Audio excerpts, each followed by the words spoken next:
अमेरिकी एक्सेंट में विच कहा या विच कहा, इतना तो साफ है कि तत्कालीन अमेरिकी राष्ट्रपति रिचर्ड निक्सन ने हमारी प्रधानमंत्री इंदिरा गांधी के लिए इन्हीं दोनों में से किसी एक शब्द का इस्तेमाल किया। ये किसी सोर्स से नहीं बल्कि व्हाइट हाउस के गोपनीय दस्तावेजों को सार्वजनिक करने के बाद आधिकारिक रिकॉर्ड है। ये बात 3 दिसंबर 1971 की है। पाकिस्तानी एयरफोर्स ने ऑपरेशन चंगेज खां के तहत हमारे 11 एयरफील्ड पर अटैक कर दिया। पाकिस्तानी की तरफ से आधी दुनिया से घिर चुका भारत का दोस्त रूस काल की तरह भारत के लिए आधी दुनिया से अकेले भिड़ गया। उस दिन क्यों हुआ, कैसे हुआ और क्या हुआ, जानने से पहले इस चैनल को सब्सक्राइब करके बेल आइकन को प्रेस कर दें। तो चलिए कहानी को शुरू करते हैं। पाकिस्तान के अटैक के बाद इंदिरा ने इसे युद्ध का ऐलान करार दे दिया और जवाबी कार्रवाई शुरू हो गई। इसके ठीक 30 दिन पहले इंदिरा ने व्हाइट हाउस में निक्सन से मुलाकात की थी। इसके लिए निक्सन ने तय समय से 40 मिनट ज़्यादा इंदिरा को इंतजार करवाया। सितंबर में ही रूस के साथ फ्रेंडशिप ट्रीटी पर दस्तखत कर अमेरिका गई इंदिरा ने पूर्वी पाकिस्तान में बंगला भाषियों पर जनरल याह्या खान के जुल्मो सितम का जिक्र किया, पर निक्सन और उनके सुरक्षा सलाहकार हेनरी किसिंजर मुद्दे को भटका रहे थे। जब जंग शुरू हुई तो अमेरिका ने खतरनाक चाल चली, रूस ने इसे नाकाम कर दिया। आज जब रूस यूक्रेन युद्ध चरम पर है तो नाटो असहाय नजर आ रहा है। जंग के डर से जो बाइडेन की हिम्मत नहीं कि यूक्रेन को नो फ्लाइंग जोन घोषित किया जाए। अमेरिका चाहता है कि रूस के खिलाफ भारत हो जाए। हम ऐसा क्यों करें?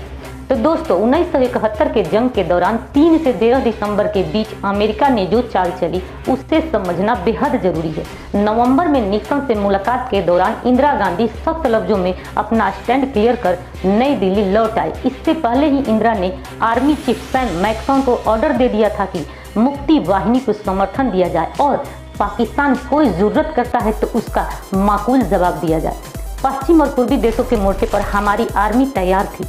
इंदिरा से मुलाकात के पहले भी निक्सन खुलेआम भारत और भारतीय महिलाओं को लेकर अनर्गल प्रलाप करते आए थे। उन्होंने इंडियन वुमेन्स को बदसूरत और भद्दा बताते हुए बेहद घटिया कमेंट किए। अब बताते हैं ऑपरेशन चंगेज खां के तहत पाकिस्तान की नापाक साजिश वाले दिन ऑपरेशन चंगेज खां का माकूल जवाब देते हुए इंदिरा गांधी। 3 दिसंबर की इस बातचीत के बाद भारतीय वायुसेना और नौसेना पाकिस्तान पर कहर बरपा देती है। नेवी ने इस दौरान कराची पोर्ट पर 2 अटैक किए और पोर्ट को बर्बाद कर दिया। 24 घंटे ताबड़तोड़ हमले ने पाकिस्तान को डिफेंसिंग मोड पर लाकर खड़ा कर दिया। जिस 10 दिसंबर की ये बात है, उसी दिन हमारी खुफिया एजेंसियों ने अमेरिकी मैसेज को इंटरसेप्ट कर लिया। इससे पता लग रहा था कि अमेरिका का 7वां बेड़ा वॉर जोन में घुसने की तैयारी कर रहा है। टॉकिंग की खाड़ी में तैनात 7th फ्लीट 75,000 टन परमाणु ऊर्जा से चल रहे एयरक्राफ्ट कैरियर यूएसए इंटरप्राइजेस की अगुवाई में आगे बढ़ रहा था। दुनिया के इस सबसे बड़े जंगी जहाज पर 70 फाइटर जेट और बम्बर तैनात थे। 7वें बेड़े में गाइडेड मिसाइल कैरियर यूएसए से किंग, मिसाइल विध्वंसक यूएसए से डिकेटर, पानी और जमीन पर मार करने वाला यूएसए से ट्रिपोली भी शामिल था।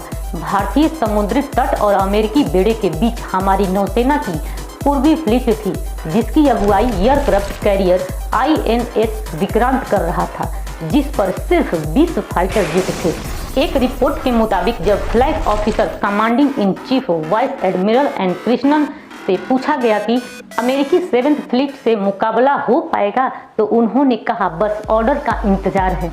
इस बीच सोवियत खुफिया एजेंसियों ने भारत को बताया कि इंग्लैंड का एयरक्राफ्ट कैरियर ईगल भी भारत की तरफ बढ़ रहा है। अब वक्त आ गया था। इंदिरा गांधी ने फ्रेंडशिप ट्रीटी के तहत रूस को चुपके से बता दिया कि बाहरी हमला हो चुका है। समझौते के तहत ऐसी स्थिति में रूस को कोई एक्शन लेना था। भारत के खिलाफ साजिश में अमेरिका और इंग्लैंड साथ थे। तय हुआ था कि इंग्लिश जहाज अरब सागर में भारत को टारगेट करेगा और अमेरिकी फ्लीट बंगाल की खाड़ी में घुसेगा, जहां 1 लाख पाकिस्तानी फौज को भारतीय सेना ने घेर लिया था। रूसी राष्ट्रपति लियोनिड व्लादिवोस्टोक से परमाणु हथियारों से लैस जहाज़ों को रवाना करने का आदेश देते हैं। ये तारीख थी 13 दिसंबर। इसकी अगुवाई प्रशांत महासागर में रूस के 10वें बैटल ग्रुप के कमांडर व्लादिमीर क्रुगलियोव को कर रहे थे। इस बेड़े में न्यूक्लियर पनडुब्बी भी थी। लेकिन टारडीपो और मिसाइलों की रेंज 300 किलोमीटर ही थी। इसीलिए रूसी बेड़े को चक्कर लगाकर उनके आगे निकलना था। इसमें वे कामयाब हो गए। रूसी बेड़े ने यूएसएस इंटरप्राइजेज की तरफ मिसाइलें घुमा दी। इस समय रूसियों ने ब्रिटिश नेवी का एक मैसेज इंटरसेप्ट किया। एडमिरल डिमांड गार्डन की आवाज आती है, सर हम बहुत लेट हो गए हैं, यहाँ तो रूस की एटॉमिक पनडुब्बियां आ गई है और इनके बेड़े में बहुत सारे जहाज हैं। फिर क्या था, ब्रिटिश बेड़ा मेडागास्कर की तरफ भाग खड़ा हुआ। अमेरिका के 7वें बेड़े को रुकने का ऑर्डर मिल गया। 14 दिसंबर को जनरल ए.के. नियाजी ने ढाका स्थित अमेरिकन काउंसलर जनरल को बता दिया कि वो आत्मसमर्पण करना चाहते हैं। संदेश को वाशिंगटन भेजा गया और फिर अमेरिका से उसे दिल्ली रिले कर दिया गया। हेनरी किसिंजर और निक्सन ने लियोनिड ब्रेजनेव को फोन मिलाया और भारत को समझाने के लिए गुजारिश की।